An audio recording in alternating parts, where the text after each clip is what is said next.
दोस्तों 23 अगस्त 2023 की शाम 6:04 पर हम सभी देशवासी एक ऐसे पल के गवाह बने जिसने गर्व से हमारा सीना चौड़ा कर दिया।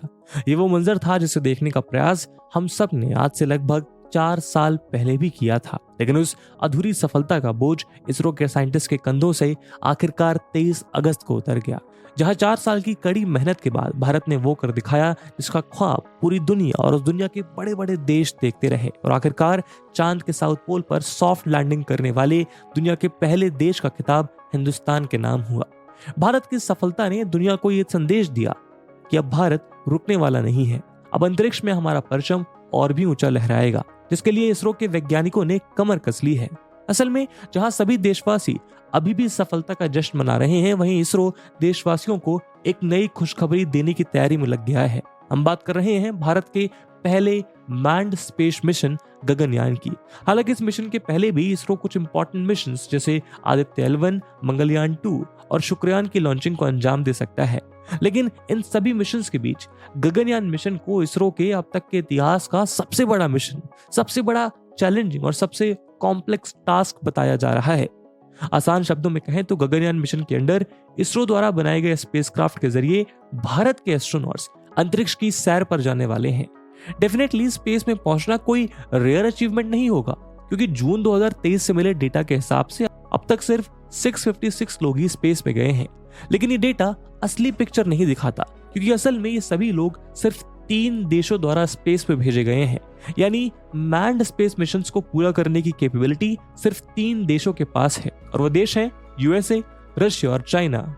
गगनयान मिशन की सफलता भारत को इस लिस्ट में जोड़ते हुए दुनिया का चौथा ऐसा देश बना देगी जो मैन्ड स्पेस मिशंस करने में सक्षम रही है।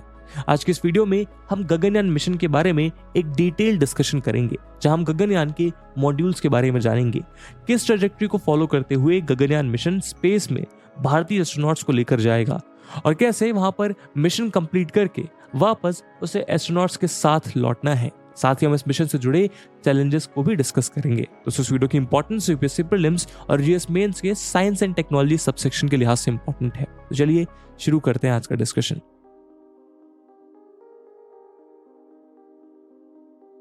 भारत के गगनयान मिशन के अनाउंस होने के बाद सबसे पहला चैलेंज है इस मिशन के लिए व्योमेनॉट्स या एस्ट्रोनॉट्स को सिलेक्ट कर उन्हें मिशन के लिए तैयार करना। 1984 में राकेश शर्मा स्पेस में जाने वाले पहले भारतीय बने थे और अपने मिशन से पहले वो इंडियन एयरफोर्स में विंग कमांडर के तौर पर सर्व कर चुके थे। इसलिए एक बार फिर से इंडियन एयरफोर्स का रुख किया गया, जहां से 4 जानबाज ऑफिसर्स को गगनयान मिशन के लिए आइडेंटिफाई किया गया। इनके आइडेंटिफिकेशन के बाद नेक्स्ट प्रोसेस में एस्ट्रोनॉट्स की इनिशियल ट्रेनिंग, जिसके लिए रशियन स्पेस एजेंसी से बातचीत की गई। इसके लिए इसरो ने ग्लावकॉस्मोस नाम की एक रशियन कंपनी का रुख किया, जो रोसकॉस्मोस स्टेट कॉर्पोरेशन का पार्ट है। इस कंपनी और इसरो के मैन्ड स्पेस फ्लाइट सेंटर के बीच 27 जून 2019 को इंडियन कैंडिडेट्स के ट्रेनिंग के लिए कॉन्ट्रैक्ट साइन किया गया। उसके बाद 10 फरवरी 2020 को Yuri Gagarin cosmonaut training centre में इंडियन कैंडिडेट्स की ट्रेनिंग शुरू कर दी गई। हालांकि मार्च में हुए कोविड पैंडेमिक आउटब्रेक की वजह से कुछ टाइम के लिए ट्रेनिंग पर ब्रेक लगाना पड़ा, लेकिन मई में ट्रेनिंग दोबारा रिज्यूम कर दी गई। फाइनली मार्च 2021 में इंडियन एस्ट्रोनॉट्स ने रशिया में अपनी ट्रेनिंग को कंप्लीट कर भारत लौट आए। सितंबर 2021 में सभी पायलट्स कर्नाटका के बीदर भेजे गए, जहां उनकी फ्लाइट ट्रेनिंग को शेड्यूल किया गया था। यहां इंडियन एयरफोर्स बेस पर लगभग 1 हफ्ते के लिए इन एस्ट्रोनॉट्स ने फाइटर प्लेन्स में ट्रेनिंग ली, जिसके बाद दूसरे ट्रेनिंग एस्पेक्ट्स को पूरा करने के लिए आगे भेज दिया गया। इसरो ने बेंगलुरु में basic astronaut training facility conference structure को कंस्ट्रक्ट किया, जिसे स्पेसिफिकली गगनयान प्रोग्राम के लिए कमीशन किया गया था। बीदर के बाद इंडियन एयरफोर्स के ऑफिसर्स अपनी आगे की ट्रेनिंग के लिए इसी फैसिलिटी में पहुंचे। गगनयान की रिक्वायरमेंट को फुलफिल करने के लिए सेंटर में 3 तरह के सिमुलेटर्स और दूसरी ट्रेनिंग फैसिलिटीज को इंक्लूड किया गया है। पहला सिमुलेटर कमर्शियली प्रोक्योर किया गया है, जो कि एक वर्चुअल रियलिटी सिमुलेटर है। दूसरा सिमुलेटर मशीन के साथ इंटरैक्शंस को सिमुलेट करता है। वहीं तीसरा सिमुलेटर क्रू मॉडल सिमुलेटर होगा, जिसमें इंटरनल सेटिंग्स, एनवायरनमेंट कंट्रोल और लाइफ सपोर्ट सिस्टम जैसी चीजें हैं। लेकिन आने वाले फ्यूचर में ह्यूमन स्पेस प्रोग्राम्स के लिए और ज्यादा बड़ी और सोफिस्टिकेटेड ट्रेनिंग फैसिलिटी को बेंगलुरु से लगभग 200 किलोमीटर दूर चलकेरे में बनाया जाएगा। इस मिशन में स्पेसिफिक क्रू ट्रेनिंग के बाद चारों एस्ट्रोनॉट्स को एक एपेक्स कमेटी द्वारा बनाए गए 3 सेमेस्टर करिकुलम को स्टडी करना होगा। इस करिकुलम को बनाने वाली एपेक्स कमेटी में स्पेस में जाने वाले भारतीय एस्ट्रोनॉट राकेश शर्मा और राकेश शर्मा के साथ स्पेस मिशन के लिए ट्रेनिंग पूरी कर चुके retired air commander Ravish Malhotra शामिल हैं। इस करिकुलम में human rated launch vehicle, orbital module system, space medicine, launch complex procedures, microgravity familiarisation, human rating and certification, recovery operations, survival training जैसी सभी सब्जेक्ट्स को कवर किया जाएगा। अपने एस्ट्रोनॉट्स को तैयार करने की ही तरह इस मिशन से जुड़ा एक और मेजर चैलेंज है इस मिशन में काम आने वाले स्पेस सूट को बनाना। आज स्पेस सूट मैन्युफैक्चरिंग में दुनिया की one of the best company है रशिया की ज़वेज़दा। 1952 में स्टैब्लिश हुई ये कंपनी एयरक्राफ्ट और स्पेसक्राफ्ट क्रू के लिए पोर्टेबल लाइट सपोर्ट सिस्टम्स को डिजाइन, डेवलप और प्रोड्यूस करती है। मॉस्को के पास लोकेटेड इस कंपनी ने रशिया के द्वारा यूज किए जाने वाले ज्यादातर स्पेस सूट्स को बनाया है, जिसमें 1961 में स्पेस में ट्रैवल करने वाले पहले ह्यूमन यूरी गैगरिन द्वारा यूज किए जाने वाला स्पेस सूट भी शामिल है। रॉसकॉस्मोस की सब्सिडी ग्लावकॉस्मोस ने ज़वेज़दा कंपनी को इंडियन एस्ट्रोनॉट्स के स्पेस सूट्स को मैन्युफैक्चर करने की जिम्मेदारी देते हुए अनाउंस किया कि इंडियन एस्ट्रोनॉट्स इसी कंपनी के सूट्स पहनेंगे। ये कंपनी स्पेस सूट्स के अलावा इंडियन एस्ट्रोनॉट्स के लिए इंडिविजुअल सीट्स और कस्टम मेड काउच लाइनर्स भी बना रही है।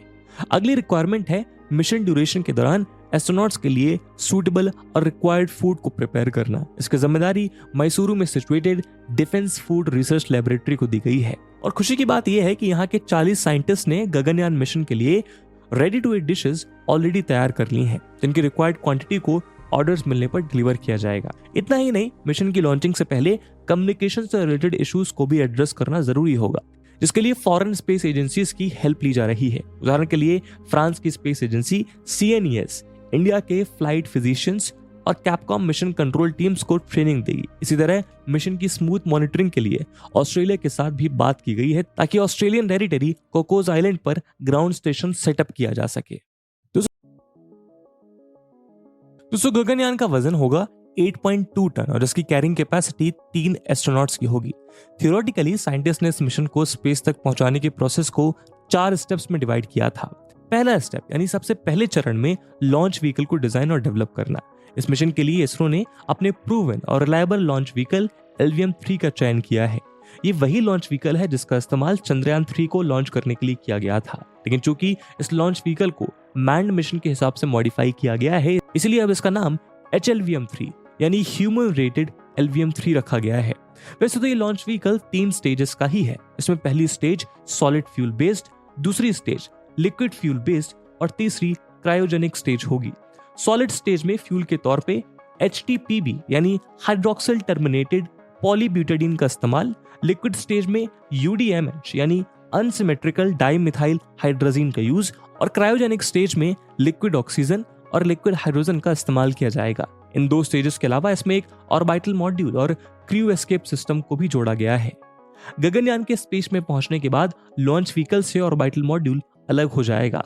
इस ऑर्बिटल मॉड्यूल को state of the art avionic system से लैस किया गया है और इस एवियोनिक सिस्टम को ह्यूमन सेफ्टी के मद्देनजर रखकर डेवलप किया गया है।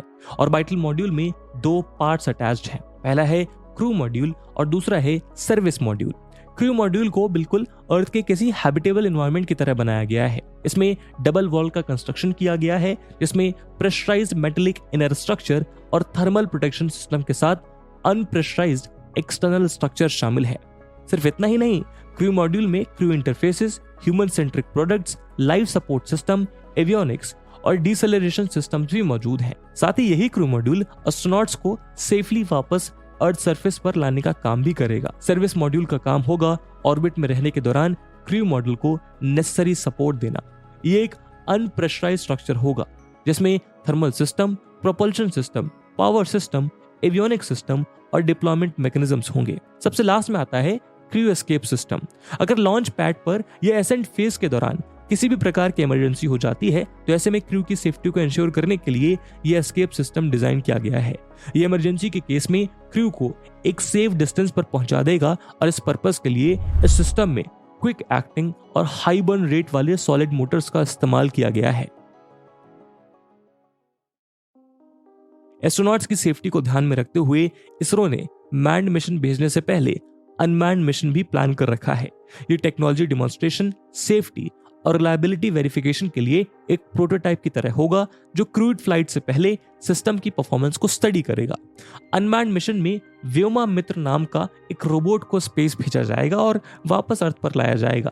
इस अनमैन्ड मिशन के सक्सेसफुल होने के बाद मैन्ड मिशन को आगे प्रोसीड करने के लिए हरी झंडी दिखाई जाएगी।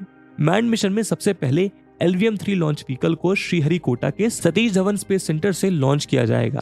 ये रॉकेट गगनयान को स्पेस में लेकर जाएगा और लगभग 16 मिनट की उड़ान के बाद रॉकेट ऑर्बिटल मॉड्यूल को अर्थ के 400 किलोमीटर ऊपर ऑर्बिट में इंजेक्ट कर देगा। ये ऑर्बिटल मॉड्यूल अर्थ के चक्कर काटता रहेगा और इस दौरान एस्ट्रोनॉट्स अपने मिशन को अंजाम देंगे।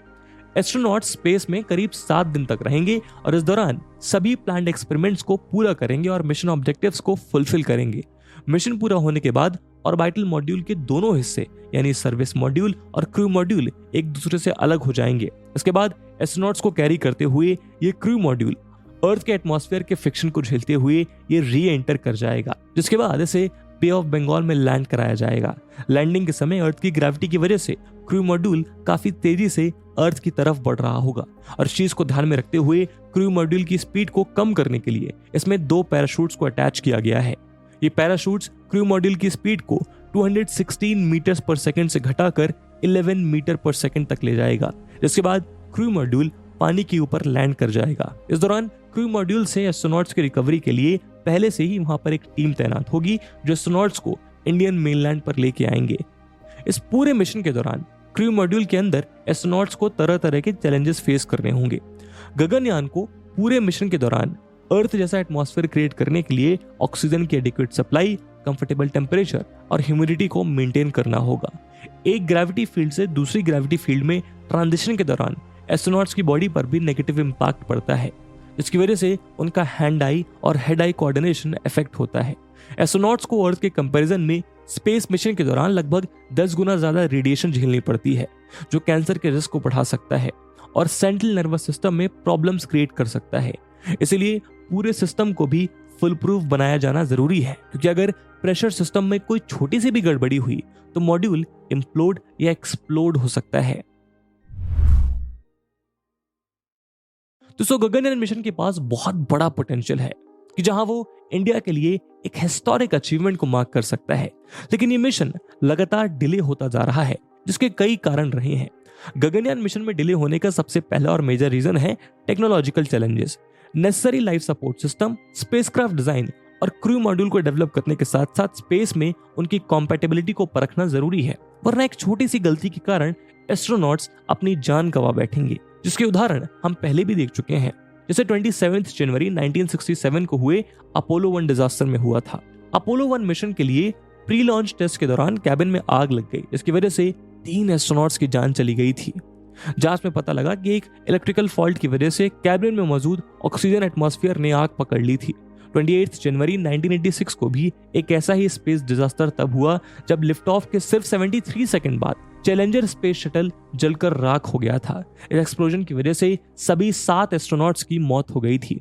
इस ट्रेजेडी के रीजन को जब ढूंढने की कोशिश की गई तो पता चला कि एक सॉलिड रॉकेट बूस्टर की ओर रिंग सील फेल हो गई थी, जो इस हादसे का कारण बनी। इसी तरह 1 फरवरी 2003 को कोलंबिया स्पेस शटल ने अर्थ एटमॉस्फेयर में री एंटर करते हुए आग पकड़ ली थी। जब कारण खोजा गया तो पता लगा कि लॉन्च के दौरान एक्सटर्नल फ्यूल टैंक से निकला हुआ फोम इंसुलेशन का एक पीस व्हीकल के लेफ्ट विंग पर लग गया था, जिससे स्पेस शटल का थर्मल प्रोटेक्शन सिस्टम डैमेज हो गया था। री एंट्री के दौरान इसी डैमेज का फायदा उठाकर सुपरहिट गैसेस पेनिट्रेट कर गई और स्पेस शटल के साथ साथ उसमें मौजूद 7 क्रू मेंबर्स भी जल गए। दोस्तों, क्रैश के एग्जांपल से बताने के लिए काफी है कि मैन्ड स्पेस मिशंस कितने कॉम्प्लेक्स होते हैं, जिन्हें इंश्योर करने के लिए एक एक कदम फूक फूक कर रखना जरूरी है, जो डिले का मेजर रीजन है।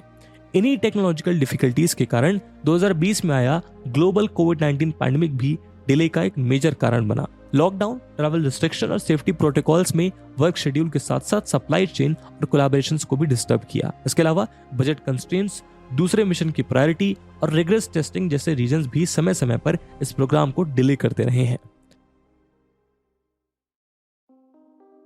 गगनयान मिशन भारत की स्पेस एक्सप्लोरेशन जर्नी में एक रिमार्केबल माइलस्टोन बन सकता है।